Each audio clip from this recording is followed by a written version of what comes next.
Hello friends, sociology के crash course channel में आपका स्वागत है। ये एक क्रैश कोर्स चैनल है जिसमें यूजीसी नेट और असिस्टेंट प्रोफेसर एग्ज़ाम के पूरे कोर्स को कवर किया जाएगा।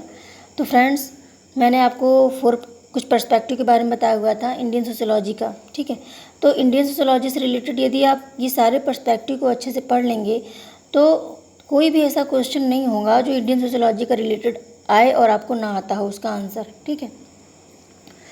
और इसमें बुक्स के नेम तो रहेंगे नहीं, तो बुक्स के नेम आपको एक्स्ट्रा पढ़ने होंगे, बाकी चीज़ें इसमें मिल जाएंगी, ठीक है। तो ये पर्सपेक्टिव हैं, इसको हम अच्छे से पढ़ेंगे और लगभग 4 से 5 वीडियोस बनेंगे जिसमें ये सारे पर्सपेक्टिव ख़त्म हो जाएंगे। तो जो इम्पोर्टेंट होंगे उसको हम अच्छे से पढ़ेंगे और जो इम्पोर्टेंट नहीं होंगे उनको हम ओवरव्यू कर लेंगे थोड़ा सा, ठीक है। उनके बारे में ज़्यादा बहुत डीप नॉलेज नहीं रखेंगे, ठीक है। तो ये पर्सपेक्टिव है, देख लेते हैं कौन कौन से हैं। पहला देखिए, इंडोलॉजिकल पर्सपेक्टिव है, भारत विद्याशास्त्री परिप्रेक्ष्य, ठीक है। इसमें राधाकमल मुखर्जी को हम पढ़ चुके हैं, तो इनके बारे में हम थोड़ा सा ये जान लेंगे कि भारतीय विद्याशास्त्री परिप्रेक्ष्य जो है उसके बारे में इन्होंने क्या बोला कि इनको इस कैटेगरी में रखा गया है कि ये वाङ्मय परिप्रेक्ष्य से जुड़ गए, ठीक है। फिर जीएस घुरे हैं, ल्यू ड्यूमांट हैं, इनको हम पढ़ेंगे। फिर देखिए, स्ट्रक्चरल फंक्शनल पर्सपेक्टिव यानी संरचनात्मक प्रकारात्मक परिप्रेक्ष्य। इसमें देखिए एम.एन. श्रीनिवास को हम पढ़ चुके हैं। उन्होंने संस्कृतिकरण की अवधारणा, जाति की अवधारणा, जो भी चीज़ें बताई हुई हैं सभी को उन्होंने संरचनात्मक प्रकारवाद की दृष्टि से बताया और उन्होंने कहा कि किसी भी इकाई का संरचना भी जो स्थान है उस स्थान को देखते हुए हम उस इकाई का अध्ययन करेंगे। तो ये बात मैंने पहले बता दिया, उनके चैप्टर मैंने अच्छे से बताया हुआ है। फिर श्यामाचरण दुबे और मैकी मैरियट, इनको हम थोड़ा सा ओवरव्यू कर लेंगे, बहुत डीप नहीं जाएंगे क्योंकि ये सिलेबस में नहीं है, ठीक है। तो देखिए, सिलेबस में नहीं है इसका मतलब ये नहीं कि नहीं पूछा जाएगा, पूछा जा सकता है क्योंकि इन्होंने एम.एन. श्रीनिवास की आलोचना की, तो इनका जो प्रभु व्यक्ति की अवधारणा है वो भी पूछा जा सकता है, ठीक है। चीज़ें जो कोरिलेटेड हैं वो एग्ज़ाम में आ सकती हैं, हम क्लेम नहीं कर सकते ये चीज़ तो नहीं था सिलेबस में, ठीक है।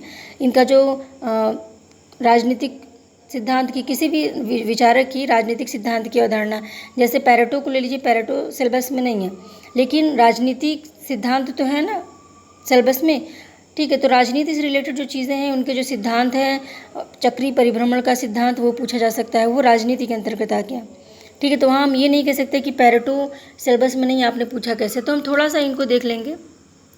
फिर देखिए, मार्क्सवादी परिप्रेक्ष्य के अंतर्गत डी.पी. मुखर्जी और ए.आर. देसाई, ठीक है। ये दोनों मोस्ट इम्पॉर्टेंट है और इनसे काफ़ी क्वेश्चंस बनते हैं, ठीक है। तो इनका मार्क्सवादी परिप्रेक्ष्य क्या है और डी.पी. मुखर्जी का मार्क्सवादी परिप्रेक्ष्य क्या है, इन दोनों का हम देख लेंगे, ठीक है। फिर देखिए कौन बचा है, रामकृष्ण मुखर्जी, डी.पी. मुखर्जी, ए.आर. देसाई और रामकृष्ण मुखर्जी, 3 लोग हैं जो मार्क्सवादी परिप्रेक्ष्य से जुड़े हुए हैं, ठीक है। तो एक बार प्रश्न भी पूछा था कि रामकृष्ण मुखर्जी कौन है जो मार्क्सवादी परिप्रेक्ष्य से जुड़ा हुआ है, तो इसमें रामकृष्ण मुखर्जी भी थे। बहुत लोगों ने गलत कर दिया प्रश्न, तो हमको ये जानना होगा कि कौन कौन से थिंकर किस पर्सपेक्टिव के अंतर्गत आते हैं, ठीक है। फिर देखिए, सभ्यतावादी परिप्रेक्ष्य में कौन है, निर्मल कुमार बोस यानी एन.के. बोस, सुरजीत सिन्हा और एल.पी. विद्यार्थी, ठीक है। ये 3 तो हो गए सभ्यतावादी परिप्रेक्ष्य में। तो ये प्रश्न पूछा जा सकता है, 2-3 थिंकर दे दिए और उसमें एल.पी. विद्यार्थी भी हैं, पूछा जाएगा कि कौन है जो सभ्यतावादी परिप्रेक्ष्य से जुड़ा हुआ है, तो हमको एल.पी. विद्यार्थी लगाना। तो हमको देखिए चीज़ें जाननी होंगी, ठीक है। मान लीजिए ये ना पूछा जाए और डीप में थोड़ा सा प्रश्न बन जाए कि इन्होंने सभ्यतावादी परिप्रेक्ष्य के अंतर्गत क्या विचार दिए, उससे रिलेटेड प्रश्न पूछा जाए, ठीक है, कुछ भी पूछा जा सकता है। फिर देखिए, अधीनस्थ पर्सपेक्टिव, ठीक है। अधीनस्थ पर्सपेक्टिव के अंतर्गत क्या है, जो दलितवादी दृष्टिकोण है, जो लोगों को दबाया जाता है, किसी एक वर्ग द्वारा दूसरे वर्ग को निचला दिखाया जाता है, उसको अपने अंडर में रखा जाता है, ठीक है। तो उससे रिलेटेड जो चीज़ें बताई हैं, किसने बताई है, भीमराव अम्बेडकर जी हो गए, ठीक है। फिर देखिए, भीमराव अम्बेडकर हो गए उसमें, फिर रणजीत गुहा और डेविड हार्डीमैन, 3 लोग हो गए जिन्होंने अधीनस्थ पर्सपेक्टिव दिया है, किस संदर्भ में दिया है, ठीक है। ये भी हमको जानना पड़ेगा क्योंकि रणजीत गुहा ने जनजातियों के बीच में जो मद्यपान वगैरह की समस्या होती है, साहूकारों से लोग दबे रहते हैं, उसके बारे में बताया, ठीक है। और डेविड हार्डीमैन ने दूसरे चीज़ों के बारे में बताया, ठीक है। उन्होंने अलग अपना राजनीतिक ढंग से व्याख्या की हुई है।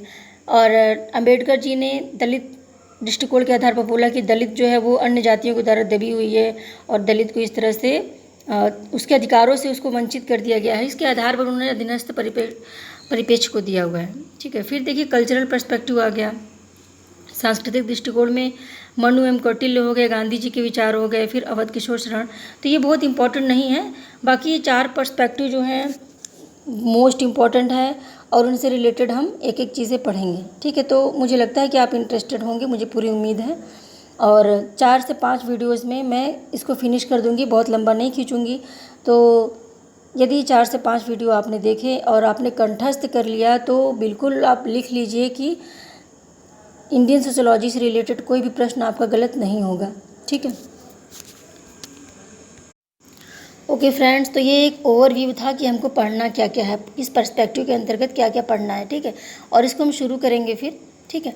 तो वीडियो अच्छा लगा तो वीडियो को लाइक कीजिए, शेयर कीजिए, और मेरे कंटेंट अच्छे लगे हो तो चैनल को सब्सक्राइब कर लीजिए, क्योंकि ऐसे ही वीडियोज़ आपको बार बार मिलने वाले हैं, ठीक है। और मेरे चैनल पे पहली बार आए हैं तो चैनल को सब्सक्राइब कर लीजिए और मेरे चैनल पे विजिट कीजिए। 85+ वीडियोस बन चुके हैं, काफ़ी कोर्स कवर हो चुका है, और भी जो चीज़ें बची हुई हैं वो भी कवर हो जाएंगी, ओके। तो मिलते हैं फिर अगले वीडियो में, तब तक के लिए बाय।